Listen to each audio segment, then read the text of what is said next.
Agora, na sequência da nossa programação, para a palestra O Futuro Presente das Escolas e dos Professores, gostaríamos de convidar o professor Dr. Antônio Nova, da Universidade de Lisboa, de Portugal.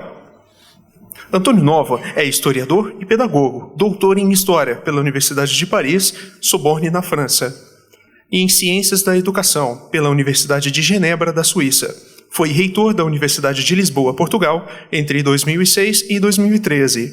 É professor catedrático do Instituto de Educação da Universidade de Lisboa. É autor de obras publicadas em 15 países sobre temáticas da formação de professores, de história da educação e de educação comparada.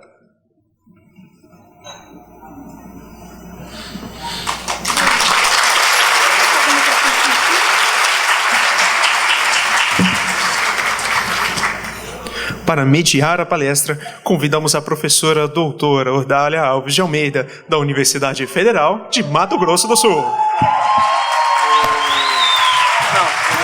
Bom dia.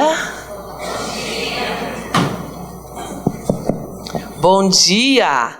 Bom dia. Bom dia, professor Nova. É um prazer tê-lo novamente aqui conosco em Campo Grande, reencontrá-lo. E num momento tão especial como este, que nós temos aqui pessoas muito preocupadas com a educação das crianças, do nosso estado, do nosso país, e pessoas do mundo que se preocupam com a educação da infância. Para mim, é motivo de muita alegria e orgulho estar mediando a sua fala. Quero dizer a todos vocês que aqui estão, que um evento como este da UMEP, que já tem 40 anos, né? A UMEP é uma instituição que tem 40 anos, preocupada com a formação de professores, preocupada com a qualidade de vida das crianças nas instituições educativas. Neste 27º encontro, traz, então, pessoas maravilhosas que aqui estiveram e que, particularmente e lamentavelmente, eu não pude estar aqui nesses outros dias, mas pude acompanhar e saber do quão maravilhoso foi e está sendo este nosso encontro. Quero dizer para vocês que falar de formação de professores traz implicada a importância de viver a formação de professores. E nós estamos vivendo.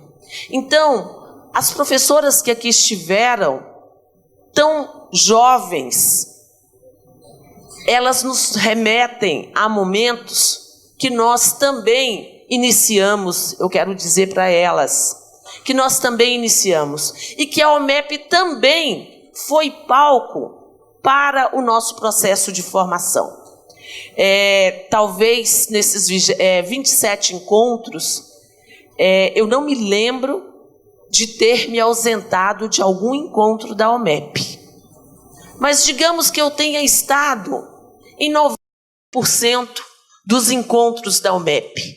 Nesses 27 encontros que já aconteceram, de uma forma ou de outra, professor, nós estivemos presentes aqui com essa equipe maravilhosa da professora Cida, sempre discutindo e fazendo a formação. E eu não vou me delongar muito, porque hoje nós precisamos usufruir da sua fala. Mas eu só quero dizer o seguinte: eu quero chamar a atenção deste grupo de professores para a pertinência do seu livro, Professores, Imagens do Futuro Presente. Eu gosto muito de falar da metáfora do presente. Quando você faz um aniversário, quando você faz alguma coisa e alguém diz assim: puxa, eu queria ter trazido um presente para você, mas não levou aquele presente. Mas não é aquele presente que a pessoa gostaria de ter trazido que faz a diferença. É porque o presente, aquele objeto que nós chamamos de presente, na verdade é o hoje, não é o futuro. Tá? E quando você traz um futuro presente, esse futuro não será amanhã, mas esse futuro acontece hoje. Por isso que o seu livro vai corroborar para que nós possamos pensar no presente. E eu digo muito, e muitos aqui foram meus alunos, minhas alunas, eu digo muito para elas o seguinte, e para eles: nós não temos que pensar no futuro das crianças. Nós temos que pensar no presente das crianças. Porque se nós fizermos com que elas tenham um presente de qualidade, aquelas que tiverem futuro, que nós desejamos que sejam todas elas, terão um futuro de qualidade. Então, eu quero que você possa trazer para nós exatamente isso. Nós não temos que pensar no futuro dos professores, mas nós temos que pensar no presente. O nosso presente é hoje. E o nosso presente é você. Muito obrigada. Fiquem à vontade e aproveitam e usufruam esse presente que nós ganhamos. Professor Nova. Obrigado. Está a funcionar? Tá. Ok. Muito obrigado, muito bom dia a todos e a todas. Muito obrigado pelo convite para voltar aqui a Campo Grande, numa organização da OMEP. Muito obrigado por estas palavras que me dirigiu. Muito obrigado à Alessandra. Eu acho que está bom, não está? Muito obrigado à Alessandra. Muito obrigado a todos. Na verdade, eu estava a dizer à Alessandra que todos os meus livros, todos, em Portugal e fora, estão totalmente esgotados. Que eu próprio não tenho livros meus. Que às vezes preciso de um livro meu e tenho que ir a uma biblioteca ou tentar num sebo comprar, ver se consigo comprar algum, não é? E portanto este é o único livro que existe no mundo disponível a partir de hoje, não é? E eu agradeço-vos, enfim, o terem promovido a sua publicação. É um prazer estar aqui. Eu vou tentar hoje uma abordagem um bocadinho difícil. Vai exigir da vossa parte, por um lado, alguma atenção. Eu tentarei não ir além de 55 minutos, acabar, são quase 9 horas, acabarei certamente antes das 10, não é? E alguma atenção da vossa parte, porque o que vos vou dizer tem alguma coisa teórica por trás, mas eu vou tentar simplificar ao máximo essas referências teóricas para poder partilhar convosco coisas que digam respeito à vida de todos nós. É uma palestra que está em 7 pontos, pelas razões que já vão perceber, e portanto vai exigir alguma capacidade de síntese da minha parte e alguma capacidade de atenção da vossa parte e também alguma capacidade de trazerem estas reflexões para o domínio mais concreto da educação de infância. Ela é feita em relação às escolas e aos professores em geral e é preciso depois adaptar à realidade de cada um, tentar trazer para dentro da vossa realidade as palavras que eu vos vou tentar dizer. Palavras que têm como pano de fundo esta ideia de crise que vivemos, uma crise da escola, uma crise da educação, uma crise da sociedade, uma crise da nossa relação com as crianças, mas na verdade sempre houve crise na área da educação e da escola. A escola esteve sempre em crise. No entanto, esta crise que nós vivemos hoje tem uma característica diferente das crises do passado. E é sobre isso que eu gostaria de vos chamar a atenção. Esta crise hoje não é uma crise igual à de 20 anos atrás, ou à de 40 anos atrás, ou à de 60 anos atrás. Esta crise é uma crise em que um certo modelo de escola, uma certa forma de organizar as escolas, pelo menos aquilo que durante muito tempo foi considerada a escola obrigatória, a partir dos 6 anos de idade, a escola primária do passado, a escola das primeiras séries, pelo menos essa escola, que na verdade era criticada pela própria ideia que hoje caiu em desuso de pré-escolar ou de pré-escola, isto era uma escola que era antes da escola, e este modelo escolar de uma estrutura do espaço, do tempo, da utilização de uma determinada dinâmica, este modelo está a acabar. Este modelo está a acabar e nós não sabemos ainda o que vai ser, o que vão ser os próximos anos das escolas. Sabemos que as escolas não vão ser iguais ao que são hoje, mas não sabemos o que vão ser os seus próximos anos, e é isso que eu tentarei também aqui intuir ou sugerir-vos nesta minha fala. Como disse a nossa colega muito bem, é sobre o futuro presente. Isto é um futuro que já está presente, que já acontece, que já está na vida das nossas crianças e que nós temos que perceber como ele se vai organizar. Esta ideia desta estrutura de um modelo escolar, uma sala de aula, uma turma, uma hora, uma disciplina, um professor, esta estrutura rígida que se implantou há cerca de 150 anos, é uma estrutura que vai desaparecer rapidamente nos próximos anos.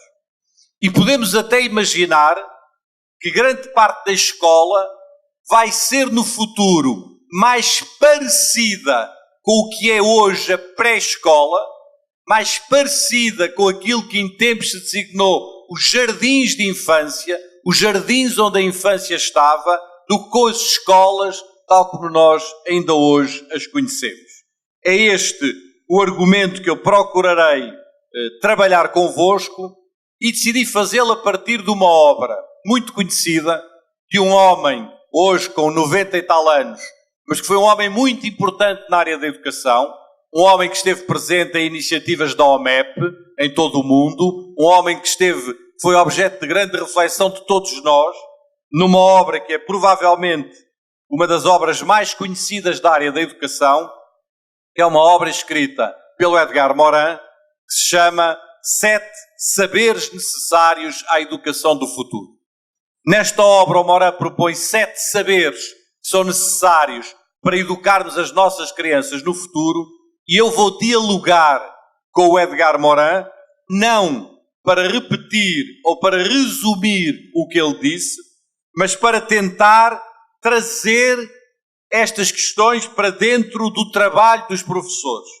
E onde ele fala de 7 saberes necessários à educação do futuro, eu falo de 7 disposições necessárias ao educador do presente.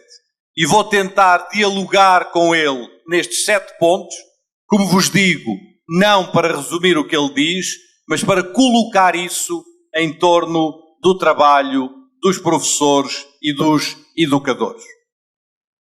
7 pontos é por vezes excessivo para uma palestra, eu procurarei sintetizá-los de forma a não ser muito cansativo, mas obviamente que no final ficarei à vossa disposição para alguma questão e deixar-vos-ei também o meu contacto de e-mail para podermos continuar, seja por e-mail, seja por outra forma, este diálogo que agora aqui iniciamos. Tal como vos disse, há 3 anos atrás, o que foi aqui que eu estive há 3? Há 2? Há 3? Não sei. Há 2? Há 2 anos atrás, procurarei falar pausadamente, porque sei que esse é um grande problema na comunicação entre portugueses e brasileiros, não é? E portanto tentarei não começar a falar muito rápido, coisa que é difícil para os portugueses, mas tentarei, não é? Portanto vou estar aqui quase como um carro, permanentemente a pôr os pés nos freios, não é? Para não acelerar, não é? Porque às vezes o nosso entendimento, ainda há alguns dias num evento, havia um grupo de estudantes que estavam a filmar e que eles não me conheciam, mas andavam à procura dos palestrantes do encontro. Nessa altura viram-me no bar, estavam com umas câmaras de filmar, e viram-me no bar e vieram dizer: o senhor por acaso não é palestrante, pois não? E eu disse: eu sou um dos palestrantes do evento. Mas disse-lhes assim, com este meu português: sim, sou um dos palestrantes do evento. E eles ficaram-se a olhar uns para os outros e disseram: mas o senhor não é brasileiro, pois não? E eu disse: não sou estrangeiro. É estrangeiro. Então, habla espanhol. E eu continuava no meu português: não falo espanhol. Não habla espanhol, é estrangeiro. Então não vamos poder gravar o seu depoimento, porque ninguém vai entender, não é? E de repente, eu mantive-me calado, nunca mais não disse nada. No dia a seguir dei a palestra. E no final da palestra eles vieram ter comigo e disseram: mas a gente entende o que o senhor diz, podíamos ter gravado o depoimento ontem, não é? É o que me disse, eu julgo que vos contei aqui há 2 anos, tinha acontecido há muito pouco tempo, um taxista de Brasília que me tinha levado do aeroporto até o hotel, viemos a ter uma longa conversa, foi na altura da Copa do Mundo, portanto foi na altura em que eu cá estive, não é? Há 2 anos, e no final o taxista disse: olha, eu gostei muito, muito, muito de conversar com o senhor. E até lhe vou dizer uma coisa, o senhor, para um estrangeiro, até que não fala muito mal português, não é? Então eu espero que vocês possam dizer alguma coisa parecida com isso, não é? E portanto eu vou falar devagar. Vamos então na parte de cima de cada um destes pontos, eu vou-vos colocar os saberes do Edgar Morin.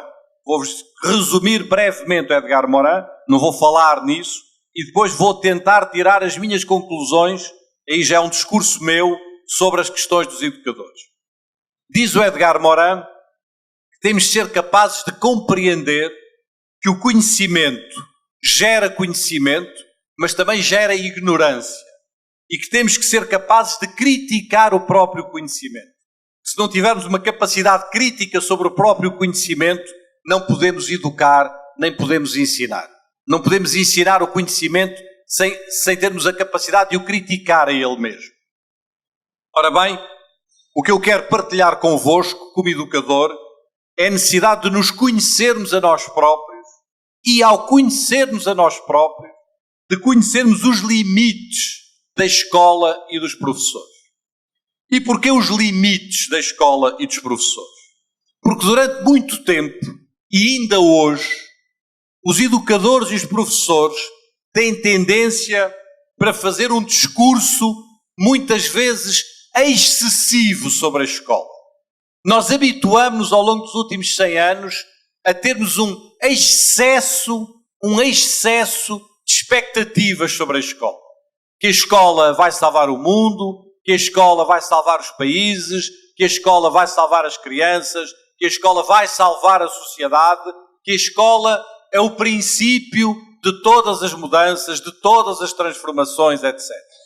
E este discurso é um discurso que nos dá um sentimento de que somos nós responsáveis por tudo e por mais alguma coisa.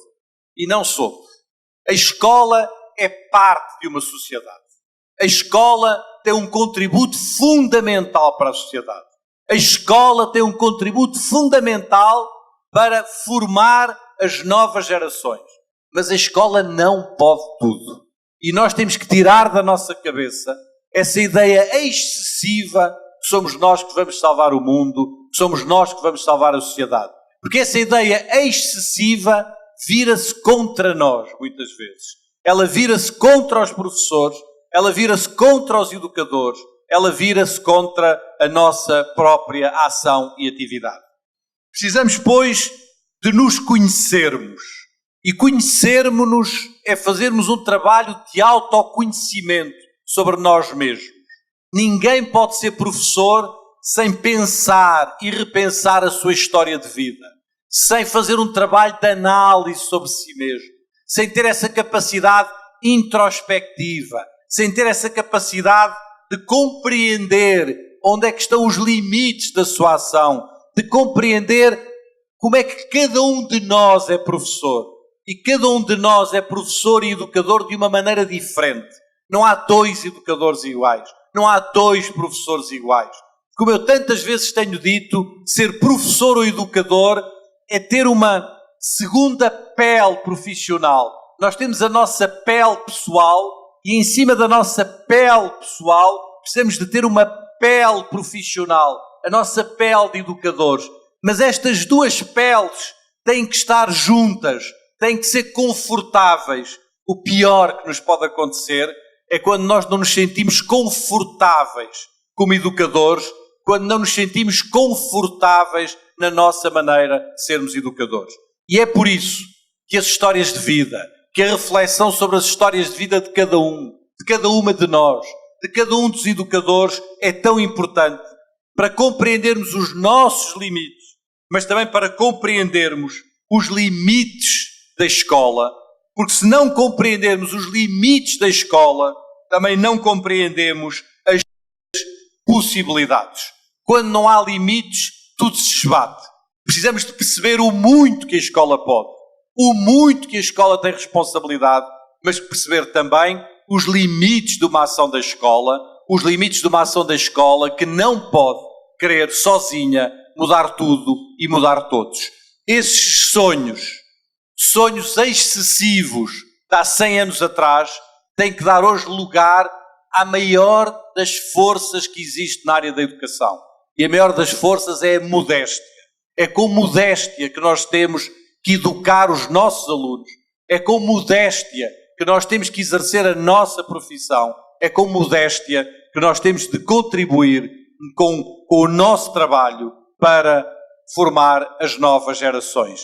Precisamos de conhecer os nossos limites pessoais e os nossos limites profissionais.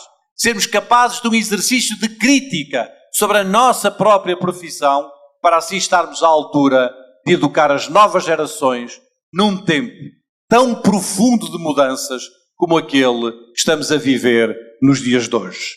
É este o meu primeiro apontamento, a minha primeira disposição que eu sugiro aos educadores, e ter uma disposição. Eu não falo de competências, eu não falo de capacidades, eu não falo de conhecimentos, eu falo das disposições dos professores, da disposição dos educadores. E disposição porquê? Porque na disposição há 3 coisas. Deixem-me passar-vos um slide que não passei há pouco. Na disposição, que vem do latim dispositio, há 3 coisas. Há uma predisposição e uma predisposição para a tarefa ou para o ofício de educar.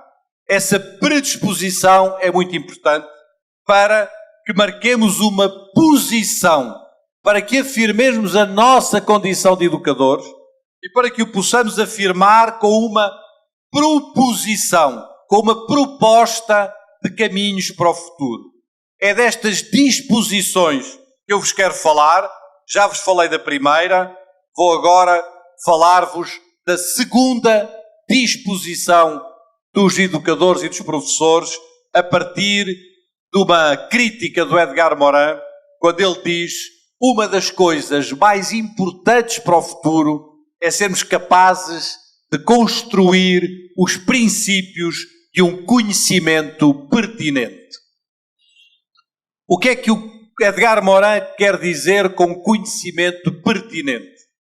Um conhecimento que tenha sentido. E muitas vezes o conhecimento que nós transmitimos às nossas crianças não tem sentido. É um conhecimento, umas vezes, enciclopédico. É um conhecimento que não passa pelas suas próprias histórias, que não passa pelas suas próprias realidades e que não é pertinente para educar aquela criança, aqueles alunos, que não é relevante do ponto de vista do crescimento, da educação daqueles alunos. Ora bem, no caso dos educadores, o que é importante é sermos capazes de construir o conhecimento pertinente da profissão. E o conhecimento pertinente da profissão é qualquer coisa particularmente importante, porque ele exige um trabalho sobre a própria profissão. Ele exige uma capacidade de pensarmos a experiência, de refletirmos sobre a experiência e de o fazermos com os outros colegas, de construirmos um conhecimento que não seja apenas um conhecimento das disciplinas, que não seja apenas um conhecimento das teorias pedagógicas, que não seja apenas um conhecimento da psicologia da criança, que não seja apenas um conhecimento sociológico, mas que seja um conhecimento pedagógico da profissão. Que seja um conhecimento baseado naquilo que nós, profissão, sabemos, daquilo que nós, profissão, podemos construir coletivamente a partir da experiência e da reflexão sobre a experiência. A partir da nossa capacidade de trabalharmos e de refletirmos sobre a experiência. Se não conseguirmos fazer isso, e não temos sido capazes de o fazer, ficamos reféns de conhecimentos produzidos fora da profissão. Conhecimentos produzidos por teóricos, conhecimentos produzidos por psicólogos, conhecimentos produzidos por sociólogos, conhecimentos produzidos por outras pessoas, que são certamente muito importantes, mas que não substituem o conhecimento que os educadores e os professores constroem através de uma reflexão coletiva sobre o seu trabalho e sobre a sua profissão. Precisamos de conhecer com os outros colegas, de conhecer numa dimensão coletiva. Ninguém é educador sozinho. Ninguém é professor sozinho na sua sala de aula com os seus alunos. Ninguém é educador isolado. Somos educadores no interior de uma profissão que tem outros educadores, que tem outros professores, que tem outras pessoas. Tem este coletivo no seio do qual temos de colaborar, no seio do qual temos de cooperar, e a ideia da pedagogia da cooperação é uma ideia central para o século XXI. Eu sei que ela já foi central no século XX. Eu sei que ela já foi central numa mulher como a Maria Montessori, que trabalhou na educação de infância. Eu sei que ela já foi central num homem como Freinet, que trabalhou como professor primário, professor das primeiras séries. Mas eles nunca conseguiram levar esta ideia da cooperação ao seio do trabalho dos professores, em construindo redes docentes, redes de trabalho entre os professores e entre os educadores, que são, na verdade, o caminho do futuro. Acabou-se a ideia de uma sala de aula, uma turma, um professor, uma escola, uma disciplina, acabou-se. Agora haverá muitos espaços, muitos horários, muito tempo para muitos professores cuidarem em conjunto de muitos alunos. E é esse esforço de um cuidar em conjunto no interior de uma profissão que define esta mudança crucial a que estamos a assistir do professor ou do educador individual para o professor ou os educadores no sentido coletivo da profissão, e para isso precisamos de criar espaços de trabalho entre nós, espaços de reflexão entre nós, de discutirmos entre nós, de nos sentarmos à volta de uma mesa, de construirmos projetos coletivos e de deixarmos a ideia de que nós somos nós, com as nossas crianças, na nossa sala, e que o resto não me interessa. É esta mudança, que é uma mudança que outras profissões fizeram. Recordem-se, por exemplo, da mudança central que aconteceu na profissão médica. A profissão médica, há 30 ou 40 anos atrás, era uma profissão quase individual, como a nossa. E agora é uma profissão coletiva. Nenhum médico em nenhum lugar trabalha sem ter outros profissionais, outros técnicos, enfermeiros, técnicos de diagnóstico, outros colegas, sem discutir os casos mais difíceis com os outros colegas, sem ter essa dimensão coletiva que muitas vezes nos falta na nossa profissão. E para isso, precisamos de acreditar que há um conhecimento profissional docente, que há um conhecimento que só está na nossa profissão, que não está em mais nenhum outro lugar, que não está nos teóricos, que não está na universidade, que não está noutros lugares, que está no seio do nosso coletivo profissional, que está no seio da nossa capacidade de colaborarmos entre nós. A história é muito importante, a psicologia é muito importante, as disciplinas são muito importantes, as sociologias são muito importantes, as teorias curriculares são muito importantes, as didáticas são muito importantes, tudo isso é muito importante.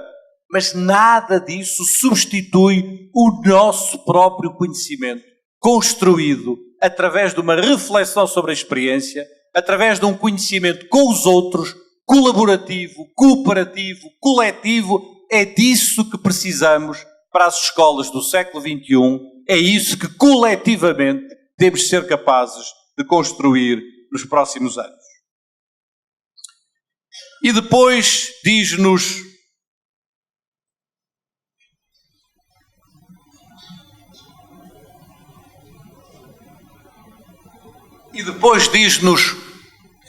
o nosso amigo Edgar Morin, há um terceiro saber necessário para a educação do futuro: ensinar a condição humana. A ideia de que muitas vezes nas escolas não se ensina a condição humana. Fazemos de conta que não estamos a trabalhar numa dimensão humana. Para a dimensão humana é a dimensão mais importante de qualquer escola.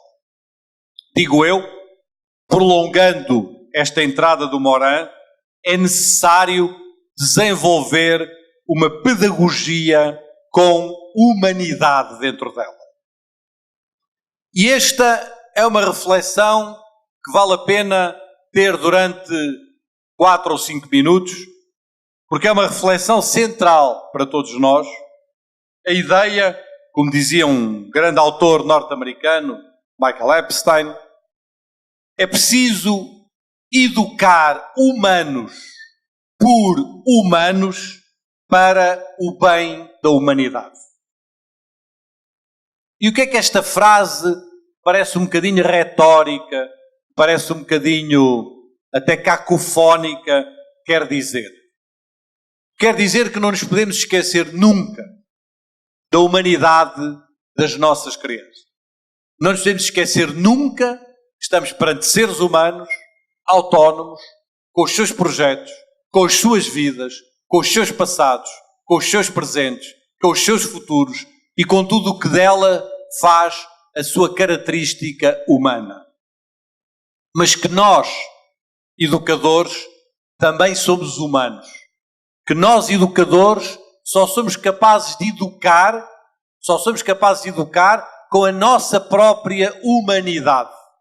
Só somos capazes de educar se formos capazes de compreender a nossa humanidade, a nossa condição humana e a condição humana daqueles que estamos a educar.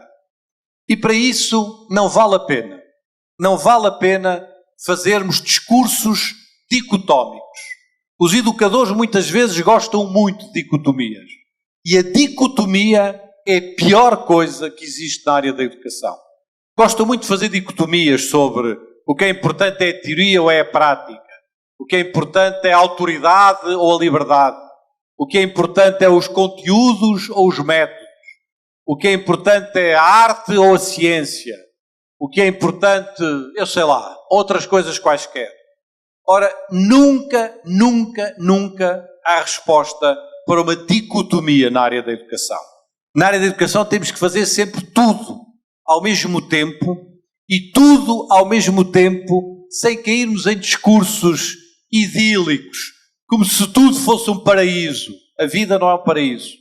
Ou então, ao contrário, como se tudo fosse um inferno. E a vida não é um inferno, não é? A vida não é um paraíso nem um inferno. A vida é a terra. É a nossa humanidade com tudo o que ela tem de dimensões difíceis e de dimensões otimistas. Ao dizer-vos isto, estava-me a lembrar de um professor português que eu nunca conheci, um homem chamado Severo de Melo, um homem que escrevia umas crónicas muito interessantes numa revista chamada Vértice, em Portugal, na década de 70. Na década de 70 eu próprio andava ainda na escola, e portanto, mas li mais tarde algumas dessas crónicas, e numa dessas crónicas o Severo de Melo dizia uma coisa, que eu aliás tenho ideia que retomo num livro, mas já não me lembro se conta essa história ou não no livro. Ele dizia esta coisa: eu, no final de cada aula, às vezes passo pela sala dos professores. Vocês também têm salas de professores aqui. Salas de professores. Passo pela sala dos professores durante o intervalo. E fico sempre muito espantado, porque lá num canto da sala encontro sempre uns colegas meus, muito rabugentos, muito zangados, não é? Sempre a dizerem: os meus alunos são horríveis, os meus alunos não prestam para nada, os pais não os sabem educar, vêm para aqui, são malcriados, eu tenho que aturar estes alunos que os pais não sabem educar, eu não suporto mais isto e tal. Eu fico a olhar para eles e fico assim meio perplexo.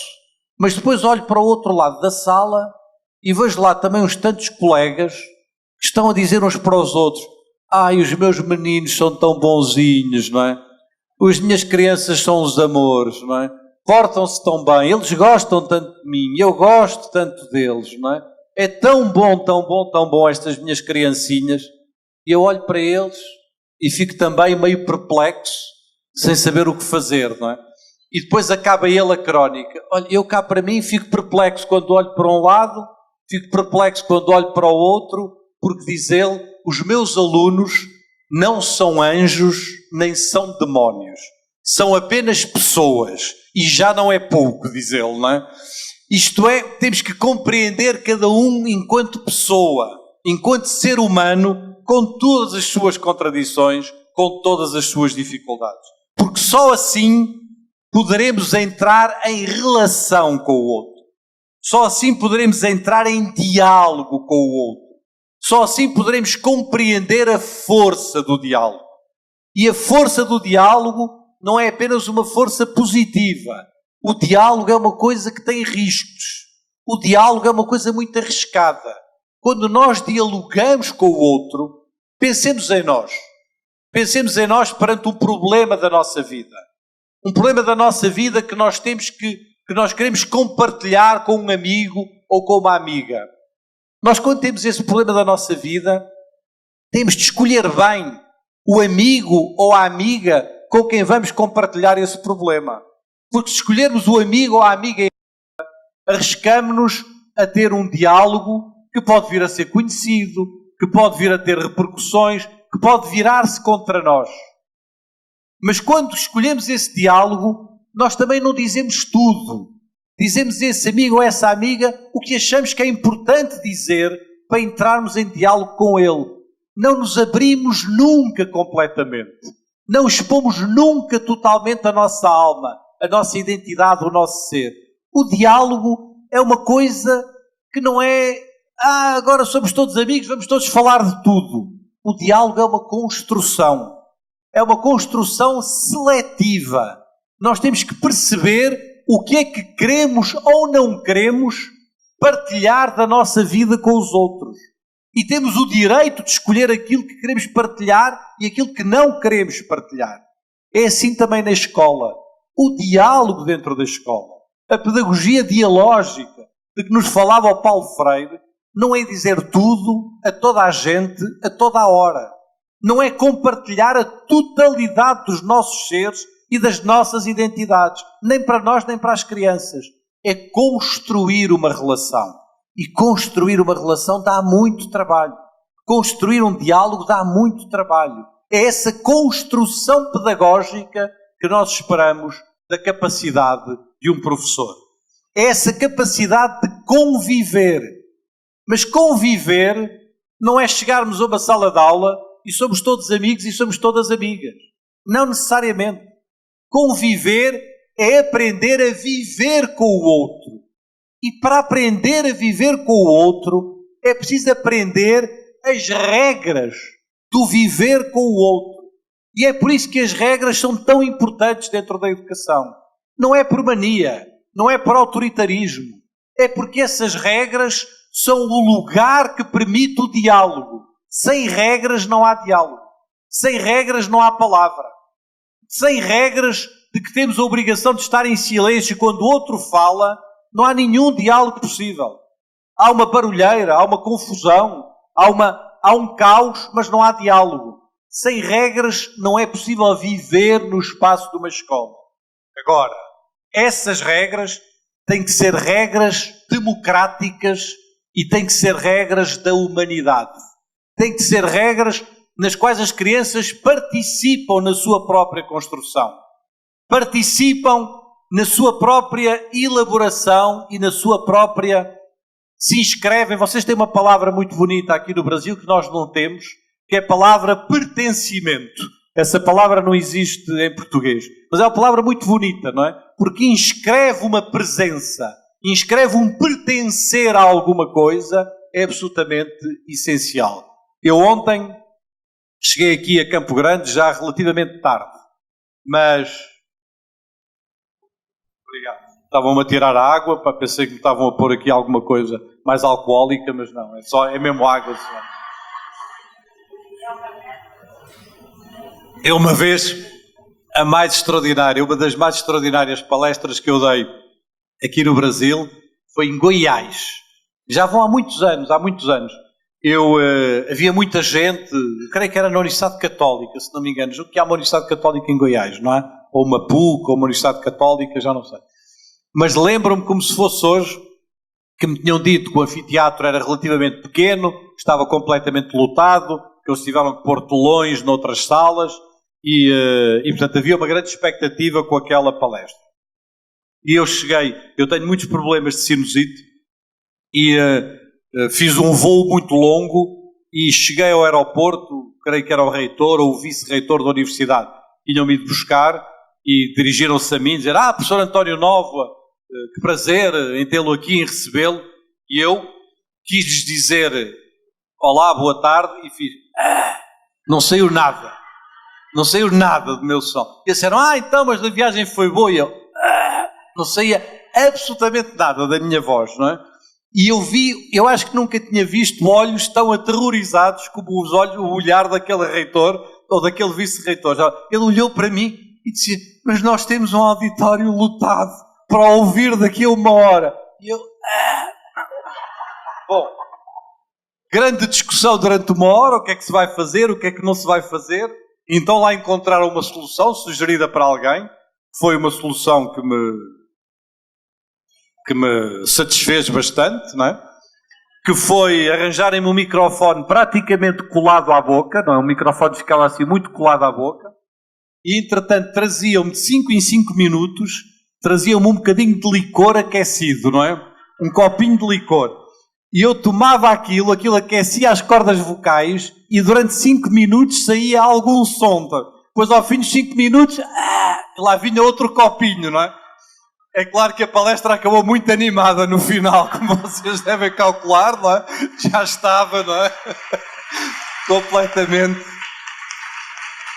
Mas agora não, juro que é mesmo só água, não é? Não há nenhum perigo. Não há nenhum perigo de ser outra coisa.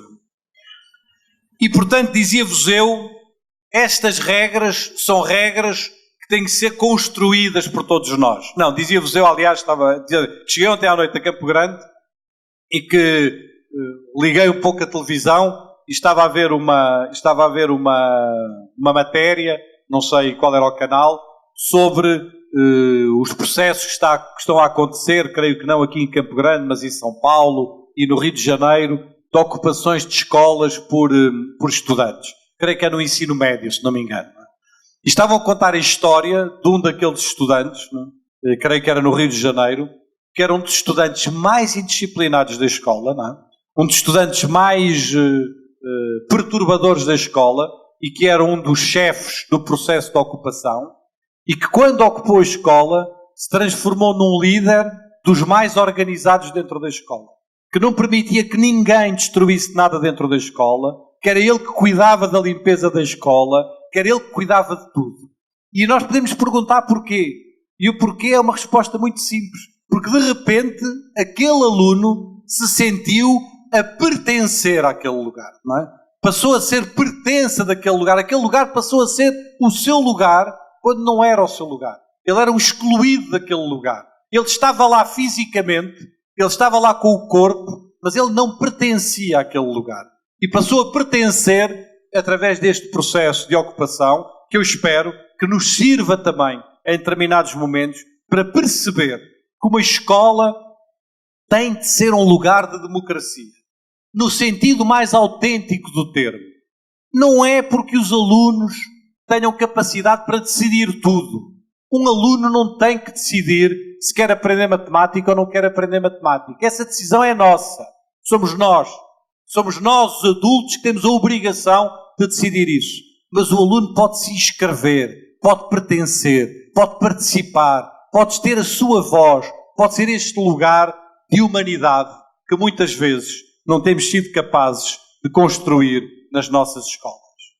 E depois diz-nos o Edgar Morin, no seu quarto saber, que é um saber muito interessante e sobre o qual vale a pena refletirmos uns minutos, diz ele, é preciso ensinar a identidade terrena, a identidade planetária, uma certa consciência planetária. O que é que isto quer dizer do ponto de vista dos educadores? Quer dizer que precisamos de construir não um currículo apenas das disciplinas, mas um currículo daquilo que eu designo pela inteligência do mundo. E eu vou já tentar explicar o que é a inteligência do mundo. A inteligência do mundo é desde logo a consciência, que se tornou muito clara nos últimos 40 anos, que somos muitos na Terra, porque na verdade há só uma Terra. Somos muitos, num certo sentido, ou se quiserem ao contrário, somos uma só humanidade, porque somos muitos na Terra. Esta ideia de uma unidade na enorme diversidade da Terra, se não tivesse acontecido antes, aconteceu-nos há 40 anos atrás, há 50 anos atrás, quando todos nós começamos a ver imagens, fotografias da Terra tiradas do espaço. Quando o homem pela primeira vez viu a fotografia da sua Terra, da sua pequena Terra, do seu pequeno planeta, fotografado de fora, aí teve a consciência total de que éramos uma só humanidade, de que éramos uma só identidade terrena, de que éramos um só planeta e que tínhamos a obrigação de cuidar deste planeta. A ideia de que temos de construir uma aprendizagem, um currículo, uma educação, que seja uma educação de grandes temas, de grandes problemas, de grandes questões da humanidade, seja a água, seja a energia, sejam os transportes, seja o cuidar, seja o envelhecimento da população, seja a demografia, seja a sustentabilidade das nossas cidades, seja as questões da agricultura, da produção económica, seja outra coisa qualquer, que é nestes grandes temas que se encontra um currículo da inteligência do mundo e não apenas na estrutura verticalizada das disciplinas. Por muito importante que seja a matemática, a história, a biologia, a geografia, a língua materna, etc., ela tem que estar ao serviço de uma reflexão sobre a inteligência do mundo e não apenas ao serviço de uma aprendizagem verticalizada no interior de cada uma destas disciplinas. É isto que nós chamamos inteligência. E de onde vem a palavra inteligência? A palavra inteligência tem várias origens, mas tem desde logo uma origem muito simples, que é a origem interlegere. E interlegere quer dizer o quê? Quer dizer interligar. A capacidade de interligar os conhecimentos. A capacidade de sermos capazes de olhar para um problema, de olhar para uma questão, de olhar para um tema e na análise desse tema sermos capazes de trazer a matemática, a história, a sociologia, etc. Que não valem de per si, que não valem por si sós, mas valem enquanto convergência, enquanto capacidade de nos darem esta inteligência do mundo. Um mundo que é hoje um só. Não há hoje o local e o global, essa divisão entre local e global, entre global e local, que tantas vezes estava na nossa cabeça. Havia o local, havia o nacional, havia o global. Essa divisão hoje desapareceu. O local hoje é o mundo. Nós hoje podemos estar mais próximos. As pessoas que estão aqui presentes podem estar mais próximas, através da internet, através de redes, de alguém que está do outro lado do Brasil, de alguém que está do outro lado do mundo, podem estar mais próximos dele do que do vizinho que vive, que mora na porta ao lado. Podemos conhecer melhor alguém que está a 1000 km de distância do que conhecermos a pessoa que vive no apartamento acima de nós ou no apartamento abaixo de nós. O local hoje é o mundo. É essa cultura, essa consciência planetária que temos de ser capazes de dar às nossas crianças. Na sustentabilidade, na terra, nas questões da ecologia, nas questões do compromisso com a totalidade da terra e não apenas do compromisso com certas disciplinas ou com certos conhecimentos. E é por isso que numa frase paradoxal, quando se fala na aprendizagem por problemas, na capacidade de introduzir temas, de introduzir problemas e não apenas disciplinas, muita gente não compreende que, na verdade, quando falamos disso, não estamos a falar da importância de resolver problemas. Não se trata de dar um problema e da criança resolver esse problema. Não. O ponto é a capacidade de nos resolvermos a nós próprios, de nos transformarmos a nós próprios, de aprendermos durante o processo em que resolvemos esses problemas. O problema não é resolver um problema, mas é solucionarmos a nós próprios, encontrarmos a nós próprios a nossa transformação, o nosso processo de transformação na resolução desse problema. É isso que quer dizer um currículo da inteligência do mundo, um currículo central para os tempos que aí vêm. E depois, diz-nos o Edgar Morin, é preciso um saber que nos leve a enfrentar as incertezas. E digo eu, dialogando com o Morin, que é preciso organizar o trabalho dos educadores, o trabalho docente, como um trabalho de criação. A resposta a isto era uma resposta um bocadinho mais longa, mas eu já só tenho 20 minutos pela frente, 15 minutos, eu vou resumir um pouco esta resposta. Se ela ficar muito imperfeita, eu voltarei a ela no debate.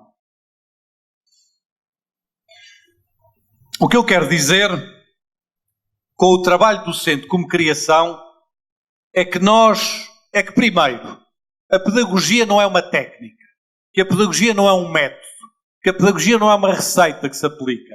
A pedagogia obriga a que nos recriemos diariamente. Um professor todos os dias está a recriar-se, com I. Está a recriar-se no sentido que está a encontrar uma nova resposta para novos problemas. Os nossos problemas são todos os dias diferentes. E não podemos aplicar uma receita, não podemos aplicar uma técnica, não podemos aplicar um método. Temos que ter esse trabalho de criação, de improviso, de resposta à imprevisibilidade que faz parte do nosso trabalho docente. E por isso temos de recusar tudo o que seja, nos tempos atuais, respostas defensivas, seja da nossa parte, seja da sociedade. E nós estamos a assistir hoje, politicamente, saindo agora da pedagogia para a política, a 3 respostas, que são 3 respostas defensivas em relação a esta crise de que eu vos falei no início da minha palestra.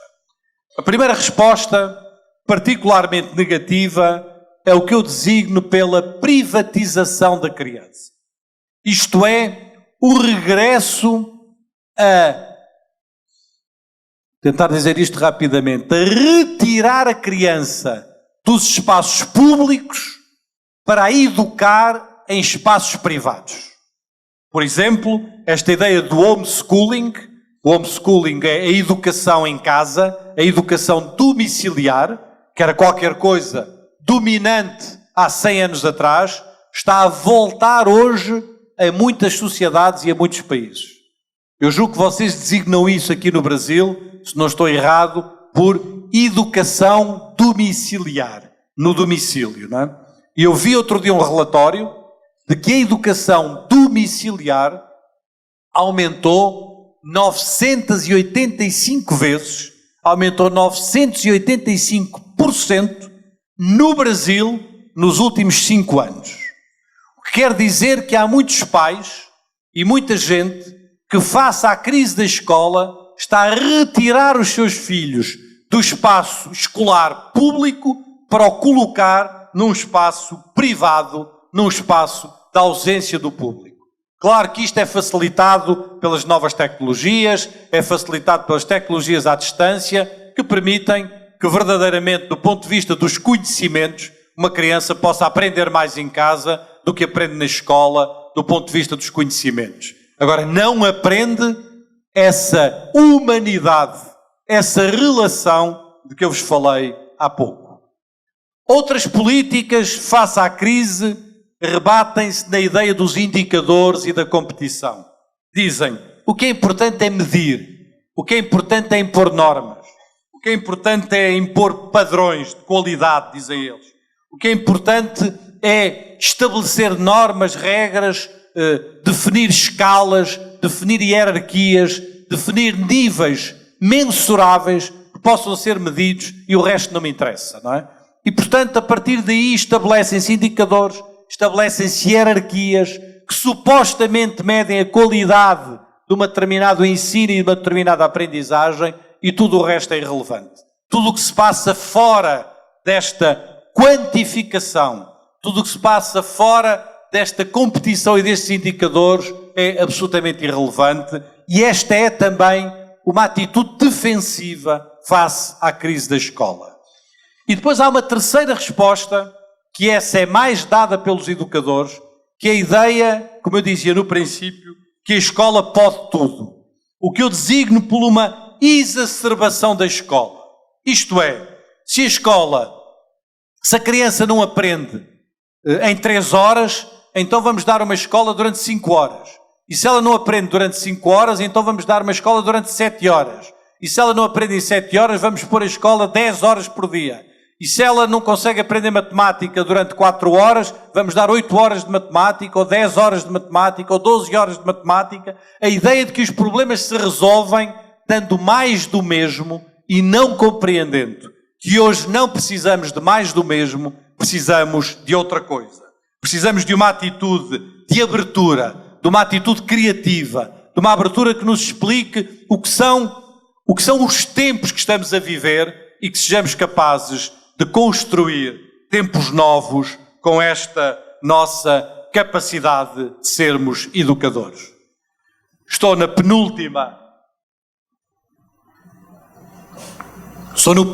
dos saberes de Edgar Morin e na penúltima das minhas 7 disposições. Diz o Edgar Morin, é preciso ensinar a compreensão. Digo eu, é preciso celebrar novas vozes, ouvir novas vozes e celebrar novos vínculos. Eu falei-vos um pouco disto há 2 anos atrás. Eu revisitei a minha palestra de há 2 anos e procurei não aflorar os mesmos temas e de algum modo estruturar esta palestra na sequência daquela que aqui vos fiz há 2 anos. Mas este tema eu já tinha falado nele há 2 anos atrás. Aquilo que eu designo pelas vozes da cidade. Uns, como Paulo Freire, falam da cidade educadora. Cidade aqui no sentido metafórico, não é necessariamente no sentido geográfico ou no sentido urbano do termo. Cidade no sentido da polis grega, da responsabilidade pública. Não é? Alguns, como Paulo Freire, falam de cidade educadora. Outros, como por exemplo um educador português, conhecido no Brasil, o antigo diretor da Escola da Ponte, o José Pacheco, fala de comunidades de aprendizagem. Outros, como alguns colegas nossos franceses, falam de territórios educativos. Eu falo e prefiro falar do espaço público da educação, que é um espaço mais amplo que o espaço da escola. Não importa. O que importa aqui é acabar com a ideia de que a escola pode tudo e de que a escola, a certa altura, tem que educar tudo e todos. Essa ideia que durante tantos anos os educadores tinham de que a sociedade só estragava aquilo que nós fazíamos, não é? Nós educávamos durante o dia e os pais estragavam tudo à noite, não é? Nós ensinávamos coisas e depois a sociedade desfazia todo o nosso trabalho. Essa ideia de que nós sabíamos mais, tínhamos mais legitimidade, de que nós tínhamos mais autoridade para sermos educadores do que outros. Esta ideia virou-se contra nós e virou-se contra a escola. Nós temos de perceber que há mais educação para além da escola. E temos de ser capazes de perceber que o que nos vai acontecer nos próximos anos é aquilo que eu designaria por...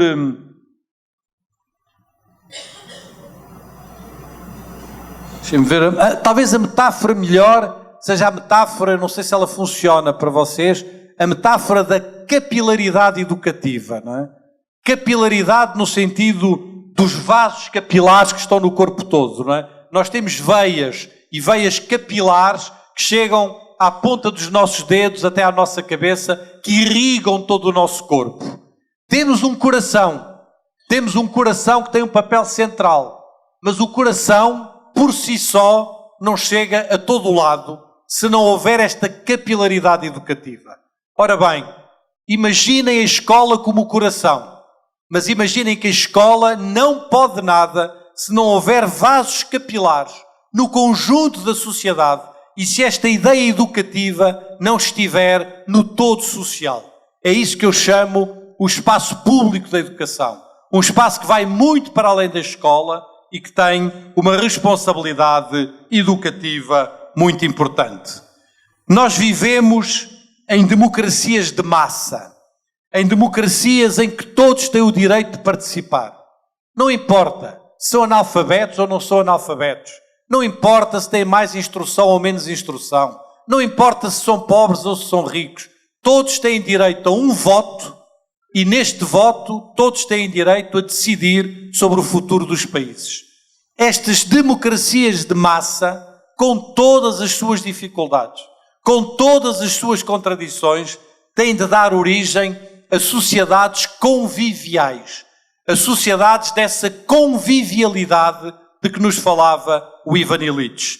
E é no cruzamento destas redes de participação, destas redes de convivialidade, que nós podemos imaginar um outro caminho para as escolas e para os professores, um outro caminho para a educação do futuro. É em torno disto que podemos imaginar, como eu afirmei aqui há 2 anos atrás, a celebração de um novo contrato social em torno da educação. E este contrato social há de ser muito diferente do contrato social que celebramos há 150 anos atrás, quando a escola foi inventada. Quando inventamos a escola, inventamos um contrato social, a escola obrigatória, a escola para todos, a escola dentro de uma sala de aula, a escola do quadro negro, a escola do pré-escolar, a escola de um currículo uniformizado, a escola de um horário uniformizado, a escola da normalização, a escola homogénea. E celebramos esse contrato social em que tudo passou para dentro desta escola. O contrato social de que precisamos para o futuro é em grande medida ao contrário deste. Queremos uma escola para todos, com certeza. Mas queremos uma escola da diversidade. Queremos uma escola em que não haja a uniformidade do espaço escolar, a uniformidade da sala de aula. Temos uma escola capilar, com uma relação de capilaridade com a sociedade. Queremos uma escola, a palavra é difícil, mas mais desmaterializada, que não seja uma coisa rígida, uma espécie de um bunker, de um armazém onde as crianças são fechadas, mas que tenha esta capilaridade, esta porosidade com a sociedade, e é disso que vamos falar nos próximos anos. É desta escola que vamos falar nos próximos anos, é desta escola que nós vamos discutir e fazer nos próximos 20 ou 30 anos, mas eu já acabarei com essa matéria. E por último, o último saber do Edgar Morin, a que ele chamou a ética do género humano. E é este saber que é a minha última disposição no sentido profissional, chamei eu a capacidade, a disposição de assumir um compromisso com a educação de todos.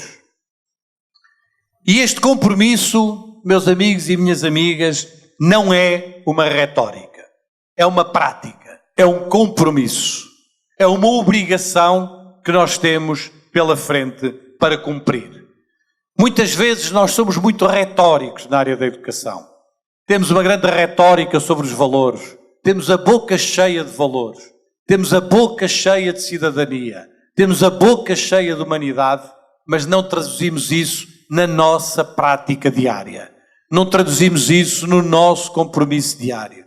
Temos a boca cheia que é preciso educar todas as crianças, mas depois não educamos todas as crianças. Mas depois separamos, marginalizamos, discriminamos. Temos a boca cheia da inclusão, mas depois não somos inclusivos. Temos a boca cheia da diversidade, mas depois não somos capazes de acolher a diversidade. Temos a boca cheia da importância da escuta e do diálogo, mas depois não somos capazes de ouvir os outros, nem de ouvir as nossas crianças. Temos de perceber que a ética, a deontologia docente é uma prática concreta, é um exercício concreto que temos que trazer para dentro das nossas escolas. E esse compromisso concreto é um compromisso não só com uma escola onde estão todas as crianças, e é muito importante uma escola onde estão todas as crianças, mas isso já não chega para o nosso século. Precisamos de uma escola onde todas as crianças aprendam. Uma escola onde todas as crianças se eduquem. E isso não está a acontecer nas nossas escolas. Não basta ter as crianças dentro das escolas, é preciso que a escola tenha um sentido para elas e que elas aprendam e se eduquem no interior das nossas escolas. Este é o maior dos nossos compromissos. Esta é a nossa ética. E em relação à nossa ética, nós temos o direito e temos até o dever, temos o direito e o dever de fazer todos os diagnósticos. Que aquela criança tem problemas por isto ou por aquilo, que aquela criança vem de meios pobres ou de meios difíceis, o que transforma o que é muito difícil a sua aprendizagem, que aquela criança tem origens sociais assim, ou origens sociais assadas, que aquela criança lá em casa nunca houve um livro. Como é que querem que a gente ensine uma criança a ler se lá em casa nunca houve um livro? Que aquela criança não se alimenta bem, que aquela criança tem fome, que aquela criança tem isto.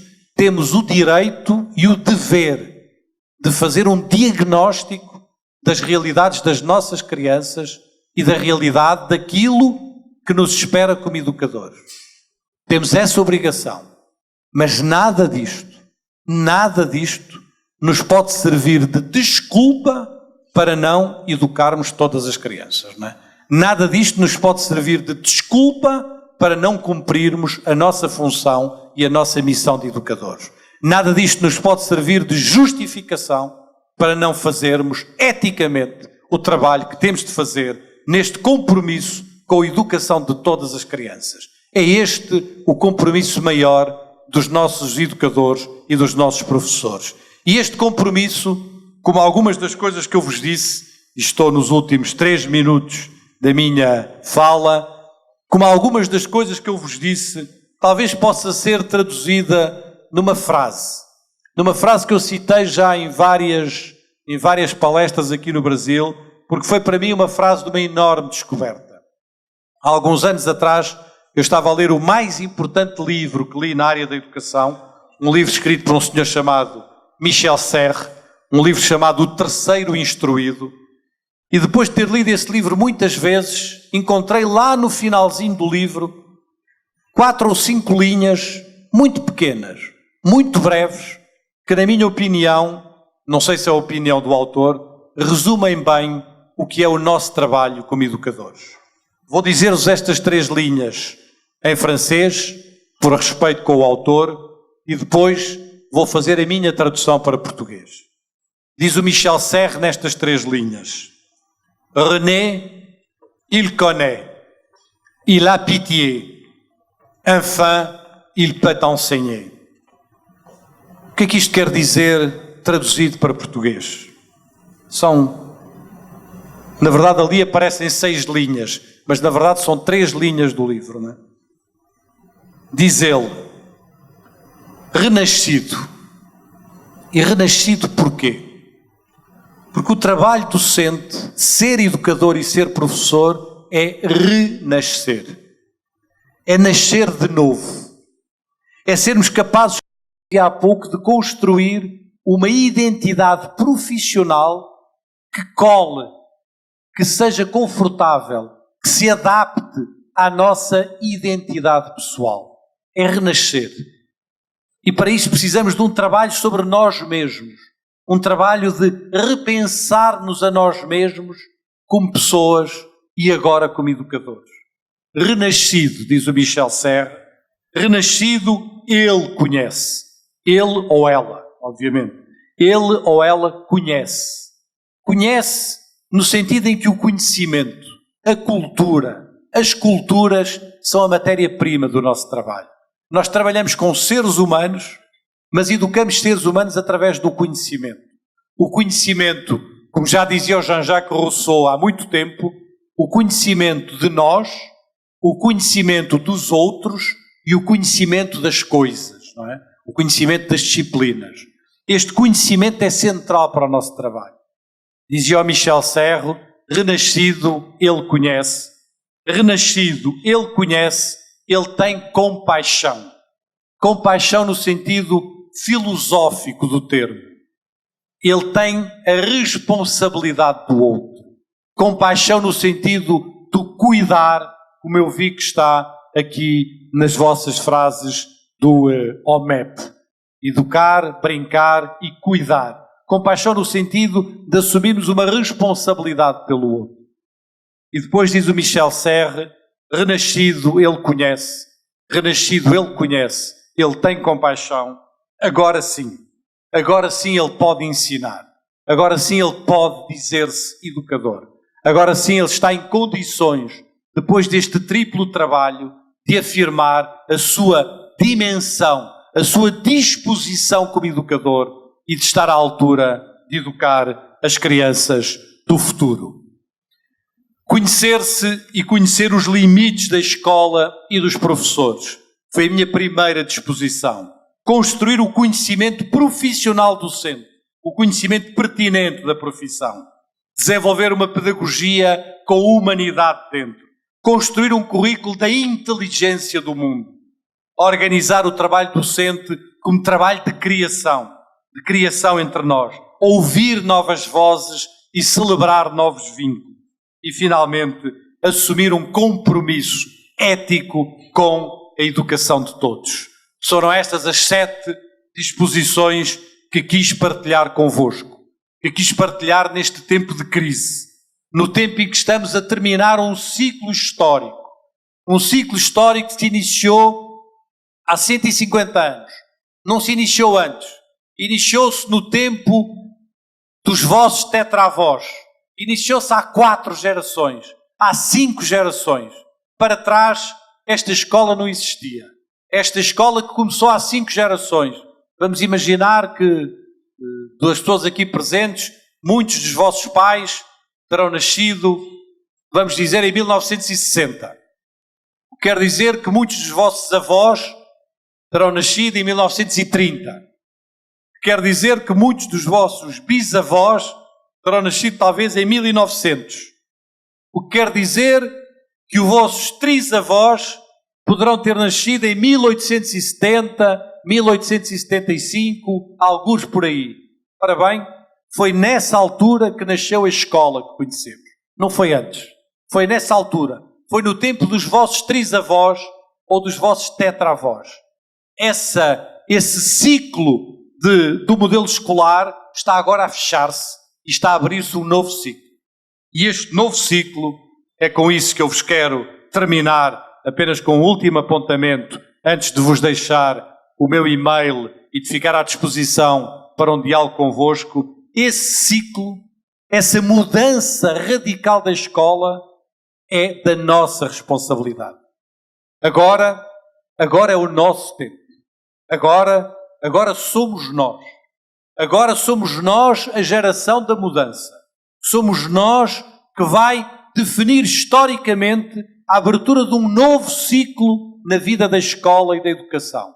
Nós não pedimos a ninguém para estarmos aqui hoje Se estarmos hoje na vida terrena, não pedimos para nascer, não pedimos para estar aqui hoje a viver este tempo histórico. Mas estamos a viver. Estamos aqui hoje. E por isso temos de estar à altura deste tempo histórico.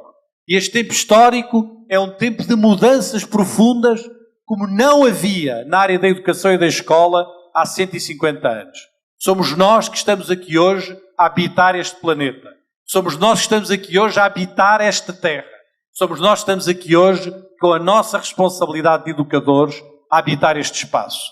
Temos, caros amigos e caras amigas, de estar à altura das nossas responsabilidades. Saber enfrentar estes tempos de crise, estes tempos de incerteza, estes tempos de mudança com otimismo, com esperança, como dizia o Paulo Freire. Ou até, como dizia o Mia Couto, um autor moçambicano, que agora é muito conhecido aqui no Brasil, dizia o Mia Couto, num dos países mais pobres do mundo. Moçambique é um dos países mais pobres do mundo. E o Mia Couto dizia, nós temos de ser otimistas. E depois respondia, sim, porque o pessimismo é um luxo para os ricos. Os pobres não podem ser pessimistas, não é? Os pobres têm que trilhar novos caminhos e novos caminhos de futuro e de esperança, como tantas vezes nos ensinou o Paulo Freire. E fazê-lo, e por aqui termino, e fazê-lo da mesma maneira que um dia um escritor, um jovem escritor brasileiro, o Fernando Sabino, um dia pediu conselhos a um escritor mais consagrado, de uma geração anterior à dele, o Mário de Andrade, pediu-lhe conselhos sobre a maneira de ser escritor e sobre os primeiros escritos que o Fernando Sabino tinha feito ainda muito jovem escritor. E o Mário de Andrade escreveu-lhe uma carta com conselhos a este jovem escritor que era o Fernando Sabino. E depois de vários conselhos, acabou com um último conselho. É com esse conselho que eu quero também acabar esta minha palestra, agradecendo muito o vosso convite, agradecendo muito a vossa atenção, dizendo que é uma honra estar convosco e poder estar aqui a falar para este público. E o último conselho que o Mário de Andrade deu ao Fernando Sabino foi em jeito de interrogação e disse assim: e não lhe seria possível botar um pouco mais de responsabilidade humana, coletiva, nas suas obras? Ora bem, é dessa responsabilidade humana, coletiva, de que eu vos estive aqui a falar. Tudo o que eu vos disse ao longo desta hora se resume nesta frase. A nossa responsabilidade humana, coletiva, perante as nossas obras. E o que é que são as nossas obras? As nossas obras são as nossas crianças. As nossas obras é a educação das nossas crianças. Temos de botar mais responsabilidade humana coletiva como professores perante as nossas obras, perante as nossas crianças. Com essa consciência forte de que não podemos tudo. Com essa consciência forte de que não podemos tudo, mas de que podemos alguma coisa. E de que esta alguma coisa é quase sempre a coisa mais importante, a coisa mais decisiva na vida das nossas crianças. É com essa convicção que termino esta palestra e que agradeço a vossa atenção. Ponhamos todos, em conjunto, um pouco mais de responsabilidade humana coletiva nas nossas obras, nas nossas crianças, na educação das nossas crianças. Muito obrigado.